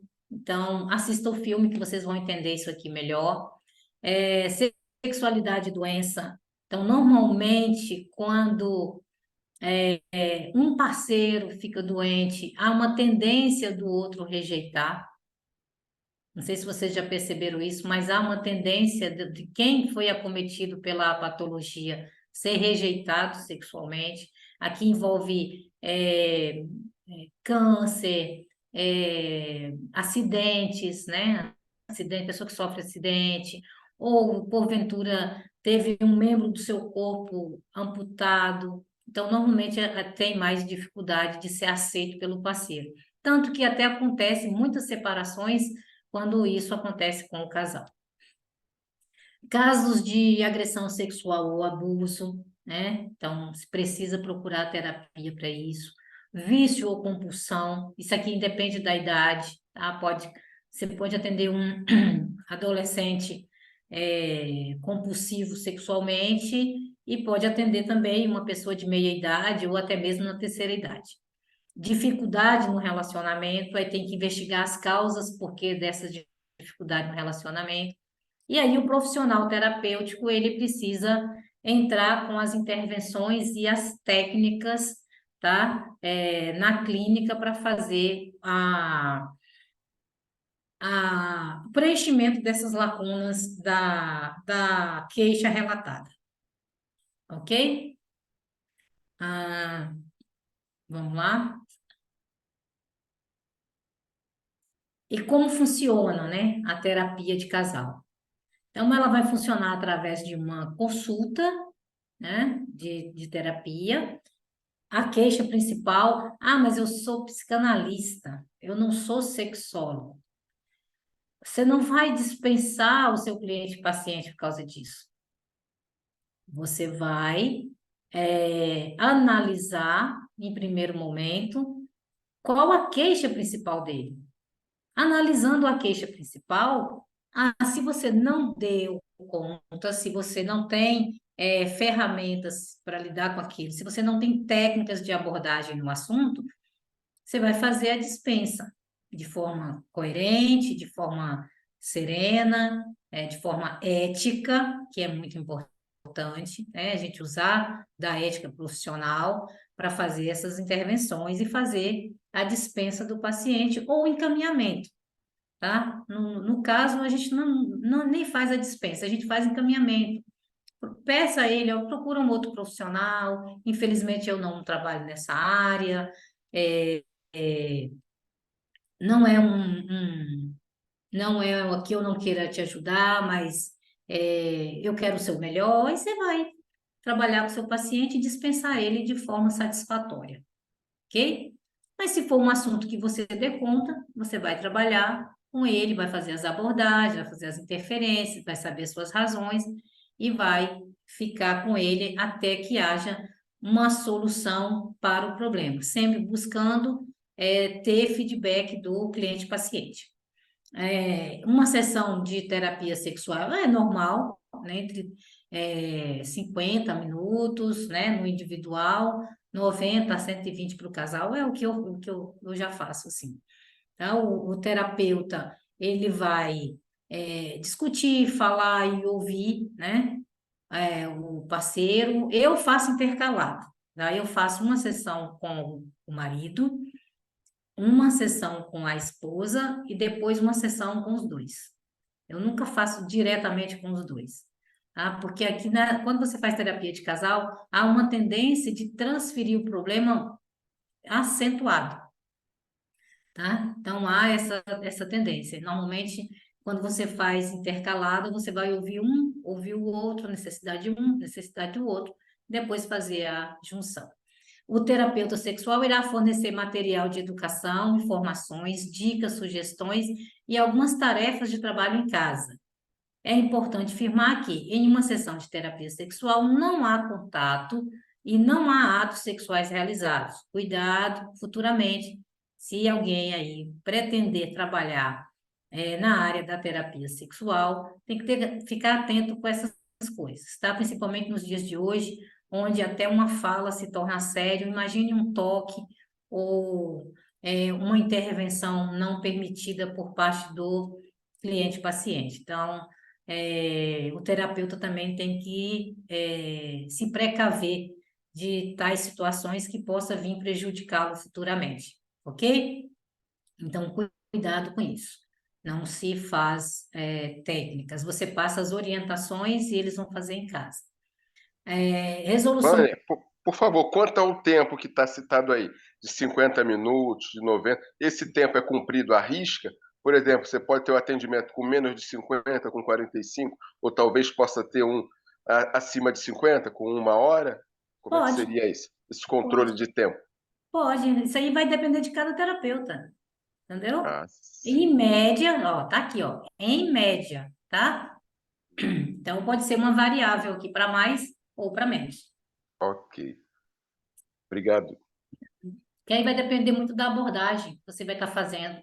E vai depender muito de que sessão que esse paciente está. Se é uma terceira sessão, uma segunda. Né? Normalmente, na primeira sessão, você não vai conseguir fechar. Eu estou com uma paciente, ela não mora no Brasil, né? Mas ela está fazendo análise comigo. E para você ter uma ideia, ela tem relatos, muitos relatos que eu não, até então, eu não consegui nem fechar a anamnese com ela. Aí você tem que pegar a sessão, 2 sessões para fazer fechar a anamnese, ok? Mas isso Ok. aí é o Genilson, né? Vai depender Sou eu, muito de. sou eu. Ok. Obrigado. Entendido? Obrigado. Ok. Então, conflitos conjugais vêm sendo investigados na literatura, né? E aí a gente viu há, há cerca de 5 décadas aí abrangendo esses motivos, a intensidade, frequência e forma de encaminhamento, tá? As estratégias que os casais precisam utilizar para resolver seus conflitos, prediz-se o desfecho da situação, que será mais ou menos afetivo, é, trabalhar no sentido de que o casal ele precisa estar sempre conectado do não parental, tá? Então, o casal não é parente, marido e mulher não é parente, e a gente acaba criando muitos rótulos, né, afetivos, inclusive de posse, como se o outro fosse sanguíneo, e não é, tá? Vocês viram lá no início do Código Civil que é o quê? É um contrato de registro civil. E o que que acontece com o contrato? Né? Você tem uma sociedade com alguém que pode permanecer e pode ser rompida. Então, não é a questão desse laço sanguíneo. É claro que com a convivência, quanto mais tempo passa, mais afetivo esse casal se torna um do outro. Mas anula essa questão do. É porque é meu marido. Marido não é parente, tá, gente? Mulher não é parente. É só uma mulher que está lá num contrato civil, ok? Ah, infelizmente, né, agora com esse alto índice de feminicídio que a gente tem visto aí, os homens tendo mais essa tendência de desenvolver esse lado psíquico de posse, né? Posse do sujeito, posse do objeto desejado, e não é normal, tá? Aí já está dentro de um grau patológico quando acontece isso. Então, as estratégias construtivas, né, que envolvem comunicação respeitosa, percepção do conflito como oportunidade de melhorar o relacionamento, clareza sobre a responsabilidade desse casal, controle, flexibilidade, tolerância e busca conjunta por uma solução satisfatória para o casal. Isso aqui tem que ser em conjunto. Não adianta, tem mulher que chega no consultório, porque eu queria fazer terapia, porque minha família, porque meu marido, porque isso, porque aquilo. Ela pode fazer a terapia para ajudar ela a entender alguns processos, algumas vertentes, mas para resolver o problema, ela sozinha não vai resolver. Porque a gente está falando de problemas com o quê? Com o casal. Então, é o casal quem tem que buscar, em conjunto, estar alinhado com as dificuldades, certo? Aí a gente usa aqui as estratégias construtivas, né? Os quais eles vão estar trazendo, e eles podem trazer também as estratégias destrutivas, né? Que, por sua vez, vai caracterizar-se pela identificação de culpa, é um apontando o dedo na cara do outro, porque ele é que é culpado, porque ele que trabalha demais, porque ele não tem tempo para mim, porque ele não me convida para nada, porque ele não me chama para isso, porque eu estou fazendo uma coisa, ele não se prontifica para ajudar, tá sempre botando o outro no, no rótulo da culpa, tá? Foco demasiado no problema, ou seja, tem um problema e não reconhece. Não tem problema não. Que, doutora, e essa mulher aí é que vê problema em tudo, tá? Vai fazendo, empurrando para o outro. Racionalização, comportamentos de esquiva, vai tirando o corpo fora, não quer nem saber, não tem problema nenhum, eu não tenho tempo para isso, né? É, tratamento hostil, reclamações excessivas, rigidez e negatividade, que também é pior, porque tem um problema, o problema está ali, está enraizado, está destruindo, e a pessoa não enxerga, ou quando ela, mesmo sabendo que tem um problema, ela nega que tem um problema. Não, não tem problema, não tem problema nenhum, mas chega lá na frente, está destruído, tá? O problema está instalado, tá? E está na negação. A comunicação negativa é um fator de risco, tá?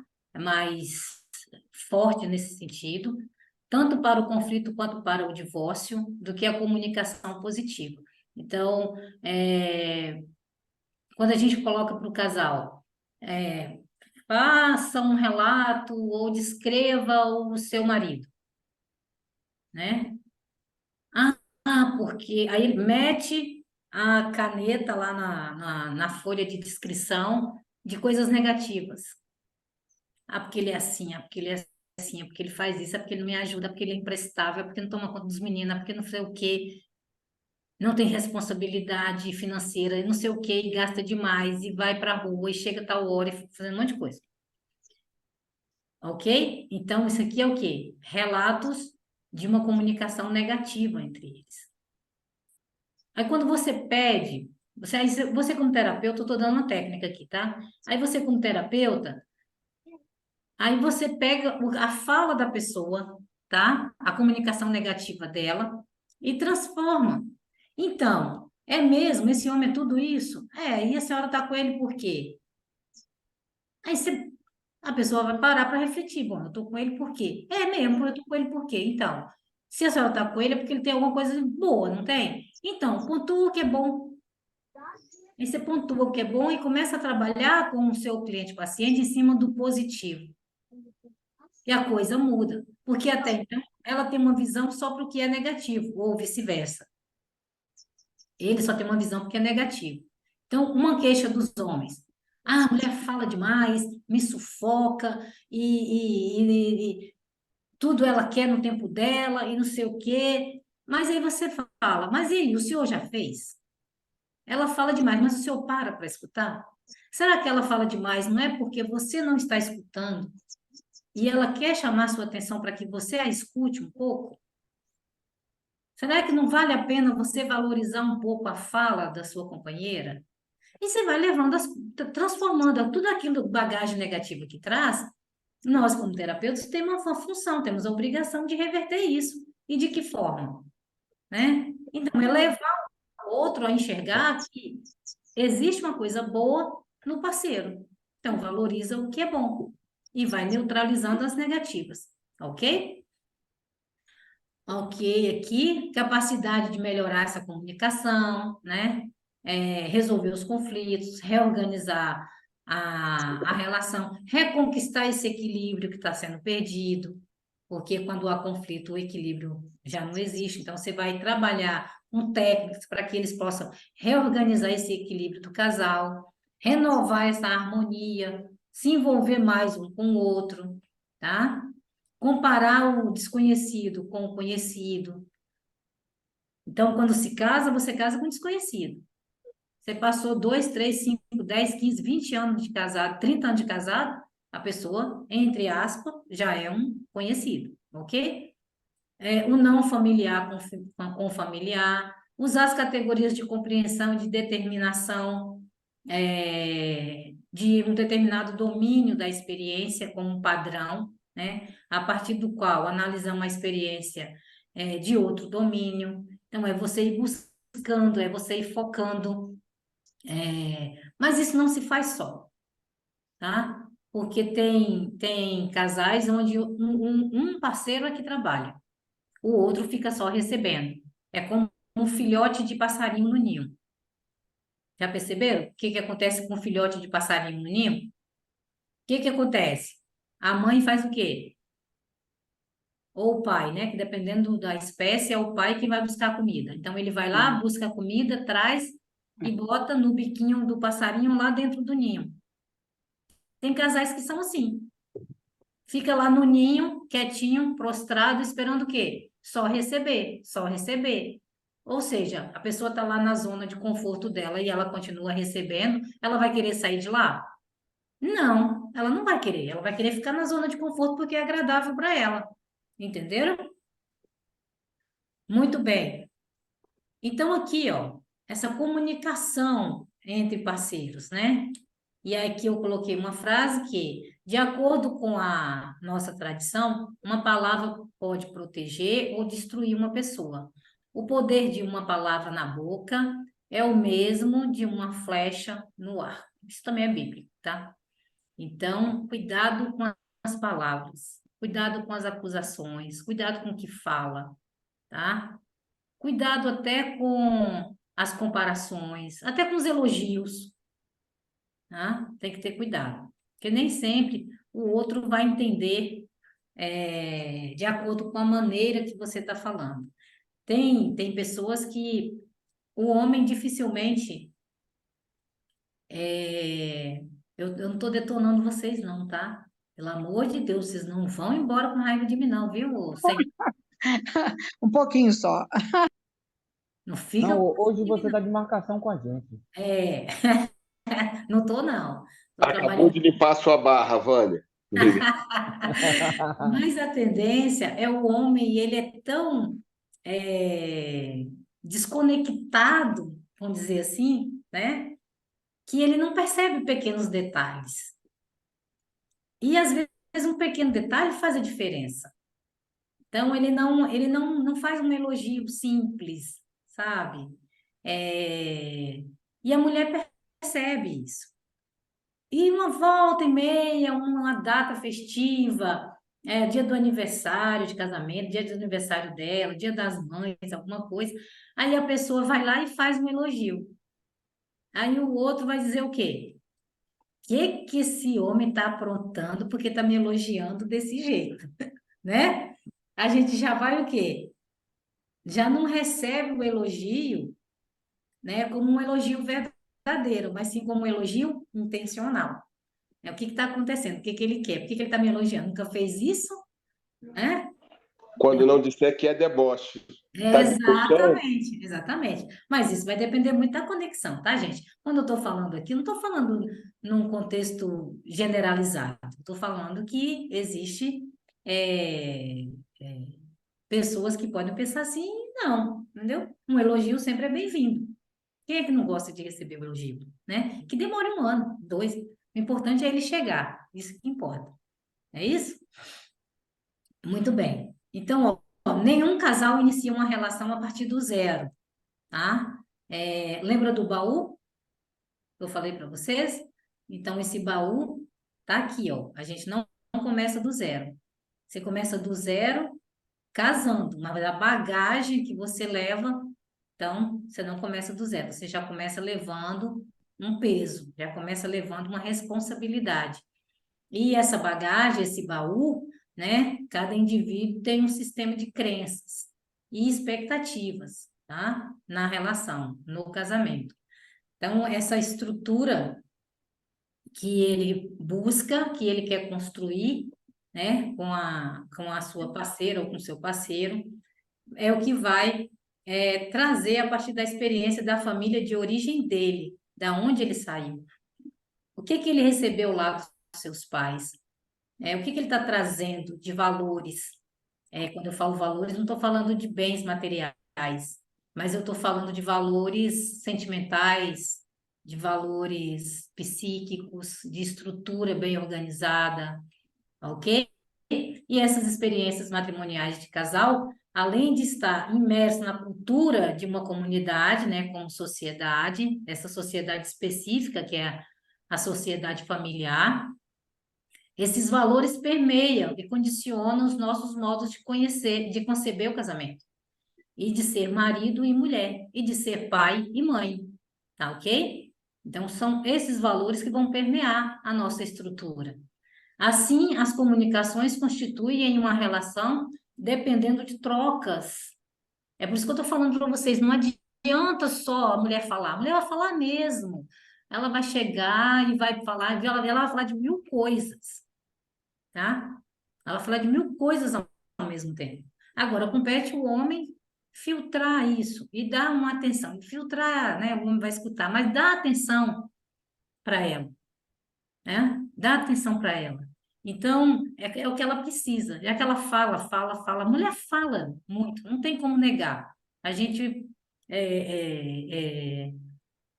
para a gente, o pior mês é fevereiro, né? Tem um dia a menos lá que a gente não fala. E ela fala de tudo. Então, o homem, ele chega, a mulher já vai falando. Olha, amor, olha só, você não sabe o que aconteceu. A lâmpada do banheiro está queimada. E, olha, a vizinha me ligou hoje, você não sabe o que que ela me falou, o que aconteceu com o filho dela. É, aqui, minha irmã me chamou pra gente, me ligou, chamou pra gente almoçar na casa dela domingo. Aqui, tá precisando comprar papel higiênico. Você entendeu? A situação que a mulher, ela tem um armazenamento de coisas, mil coisas na cabeça. O homem deve ficar assim, gente, eu não sei por onde eu começo primeiro. Qual é a resposta? Então, se você não sabe ordenar essa ideia para dar resposta para tudo, procure entender. E aí dá vazão para um, dá vazão para uma, dá vazão para outra. Ah, você me falou tal dia que estava acontecendo isso e isso. Mesmo que você não responda sobre o filho da vizinha na hora. Mas passou um dia, ou dois, se você lembrou, e você lembra que você tinha falado aquele dia do filho da vizinha? E aí, você sabe o que aconteceu? Como é que tá? E tal, tal, tal. Você vai dar atenção, você não precisa dar uma atenção imediata, mas você vai perceber, ela vai perceber que você escutou, pelo menos, ok? Então é isso. E esse processo, ele inclui, né, valores, mitos, ideias, expectativa para o futuro. É isso que a gente traz, né? Esse baú tá cheio disso aqui, ok? Vamos lá? Deixa eu passar aqui que nossa aula está chegando ao final. E a gente ainda tem umas coisitas aqui ainda para colocar para vocês. Muito bem. Então, olha só, é impossível não comunicar, né? Atividade ou inatividade, palavra ou silêncio, tudo possui valor. Se você chega em casa, no caso dos homens, né? No caso dos homens, tá? Homens. Se você sai, chega em casa, sua mulher está em silêncio, você entra em pânico. Você fica louco, porque você não sabe o que está acontecendo. Gente, por que que essa mulher não fala nada? Aí quem vai entrar no processo de instigar a mulher a falar é você, certo? Porque essa atividade, né, ela é constante. E os nossos movimentos corporais, o nosso silêncio, a nossa maneira de olhar, os nossos gestos, tudo se torna em palavras. O que vai fazer a diferença é o entender disso. É o que acontece com o nosso paciente no consultório. O terapeuta ele tem que fazer essa percepção, né, que nós chamamos de atenção flutuante. Atenção flutuante nada mais é do que aquilo que é relatado dentro do ambiente, mesmo que não é dito, tá? Mas é percebido. Então faz parte. E na família, no casal, também tem isso. Então, se você conhece a pessoa, você conhece sua parceira, conhece seu parceiro, e de repente ele tem um comportamento diferente, então alguma coisa está acontecendo. Você tem que buscar, tem que chegar, tem que saber. Não é ignorar a pessoa, ou dar graças a Deus porque a pessoa não está falando, né, com você naquele momento, certo? Vamos lá. O paradigma da comunicação, né? A comunicação é a linguagem que constrói o mundo, não o representa. Então, a linguagem não representa o mundo, ela constrói o mundo, tá? A comunicação torna-se, assim, um processo construtivo, que sucede o processo social primário. O que acontece com os nossos filhos quando eles nascem? O que você faz? Qual o primeiro estímulo que a gente dá para a criança? Não é para desenvolver a fala? Então, você bota uma brincadeira, você ri para a criança, você bota um brinquedo, você chama a atenção dele para uma coisa colorida, né? Quando ele começa a emitir pequenos sinais verbais, a pessoa, os pais já ficam felizes e já quer estimular a criança imediata, só que a criança tem seu tempo, mas o estímulo é válido, tá? Então, tem que construir esse processo, e isso é um passo a passo, é pouco. É aos poucos, na verdade, né? E na relação a dois, não é diferente. Isso tem que ser construído e tem que ser renovado a cada dia. E para você ir mantendo essa estabilidade de comunicação com o seu parceiro.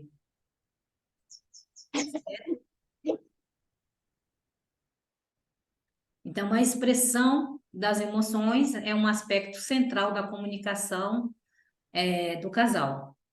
Às vezes a gente não fala nada, né? A mulher tá triste, tá de TPM, tá chateada, teve um conflito no trabalho, uma dificuldade com o filho, e aí ela não quer, né, entrar nessa comunicação direta. Ou às vezes ela pode até ser o contrário, pode ser excessiva nessa comunicação. E aí esse marido ele tem que estar atento, né, ao que está acontecendo. Cada casal deve chegar a um acordo sobre como se exprime reciprocamente os sentimentos de amor, afeto e cuidado. Então, cada um determina ao seu modo como receber isso, né? Reciprocamente é eu dar e receber na mesma medida, ok? Esse sentimento.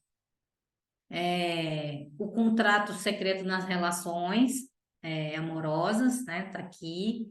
Então, penso que o casamento não é um processo que se desenvolve entre dois indivíduos, mas um contrato entre duas famílias. Como disse anteriormente, ninguém começa uma relação do zero, ok? Vamos lá. Aqui, esse contrato são acordos, tá? São as alianças que nós chamamos. Essa identidade construída, né, por acordos, por crenças, como funciona, o respeito, né, pelo que o outro pensa, o que o outro segue, sem impor condições. Eu sou de uma determinada religião, vou casar com uma mulher ou com um homem lá de outra religião. Não, mas eu só caso se ela voltar para a minha religião. Não é impondo. Ou aceita, né, porque quer casar, e depois que casa, quer colocar condição. Então, cada um vai carregando a sua bagagem, a sua maneira. O que os dois precisam fazer aí agora é ir moldando, tá? Para chegar a um denominador comum do funcionamento de cada um, certo? A, a igualdade, né, e diferença entre as personalidades dos membros da família são mantidos em um acordo e equilíbrio. Quem é que trabalha para manter esse acordo, e manter esse equilíbrio de forma correta? Os pais, a partir do momento que eles começam a constituir a sua família na geração dos seus filhos, certo? Um dos fenômenos que se percebe é que os acordos atuais são profundamente alicerçados em mensagens transgeracionais, aquelas passadas, né, de pai para filho. Porque o meu pai fazia assim, meu pai conduzia a família assim, minha avó conduzia assim, e era assim. A gente vê que mensagem hereditária, ela vai seguindo, mas porém ela também pode ir, vai moldando, né? Não tem como mais a gente educar os nossos filhos como os nossos pais nos educaram. Não tem como mais os nossos filhos educarem os seus filhos, sendo assim os nossos netos, da mesma forma que nós o educamos.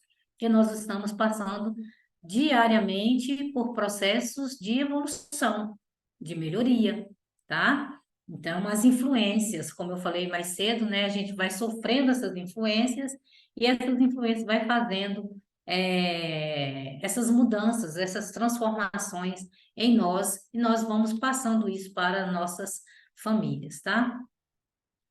Ok? Vamos lá.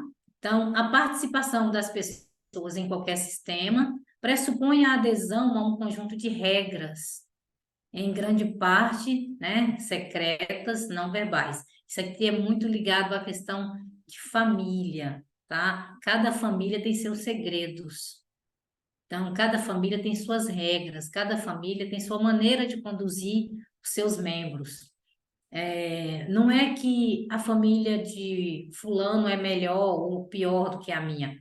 E cada um tem a sua maneira, dentro daquele acordo que foi feito com o seu parceiro, com a sua parceira, na criação dessa família, na criação desses filhos, na educação desses filhos, vocês vão moldando dentro do seu jeito.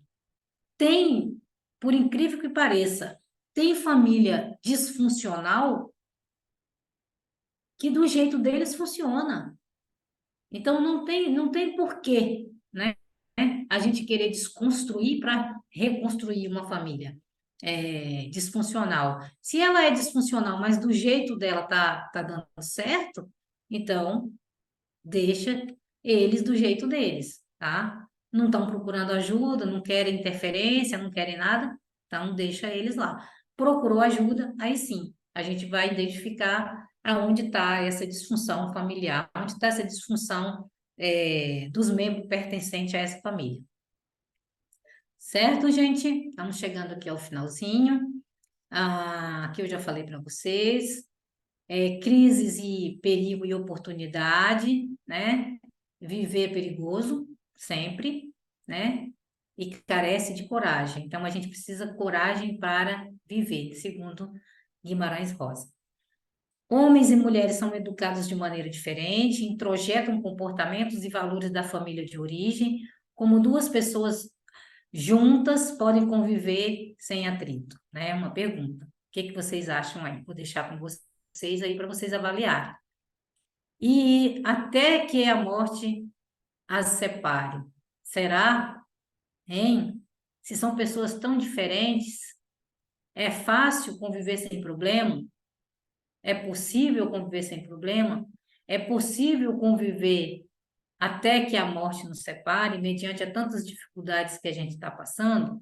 É possível, tá? Mas eu não vou entrar nesse mérito aqui, não. Esse abacaxi eu vou deixar na mão de vocês aí para vocês fazer as interferências depois. Até porque lá no final vocês terão apresentação de estudo de caso, e aqui já é uma linha que eu deixo para vocês pensarem, tá? Refletir aí. Inclusive avaliando, né, a própria vivência, tá? A realidade do relacionamento conjugal é que esse se baseia num eu mais tu e eu mais tu é igual a nós. O respeito, ele é individual e, por isso, condição fundamental no relacionamento. Isso, no entanto, é muito complicado e fruto de um trabalho paciente e rebuscado, onde atritos são vivenciados.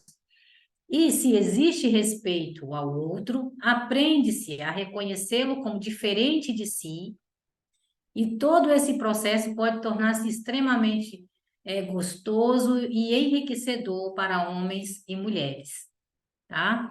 Então, não existe a questão, não anulando, né, outros conceitos que tem de que agora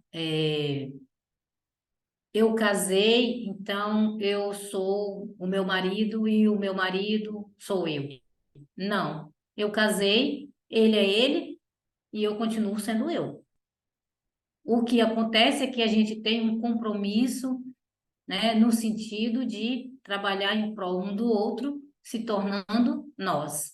Não, eu vou fazer por nós. Nós vamos viajar, nós vamos ter filhos, nós vamos comprar tal coisa, nós vamos adquirir tal bem, ok? Mas isso não tira o meu eu, isso não tira a minha individualidade, isso não tira a individualidade dele. Ele não deixa de ser ele, porque ele passa a compartilhar a sua vida com outra pessoa.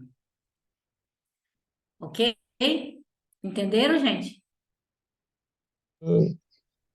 Sim, deu para entender, sim. Acompanhando aqui. Ok? Então, ó, família unida e café quentinho é o quê? Para quem gosta de café, é bom demais, não é isso? E abrindo aí 5 minutinhos para vocês fazerem alguma pergunta ou alguma colocação dentro do que foi abordado hoje.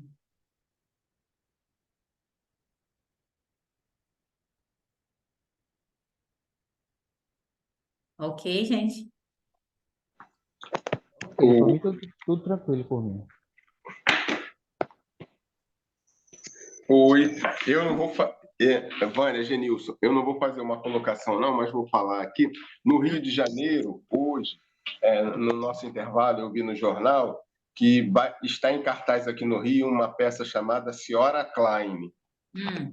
que é a história, né, de Melanie Klein.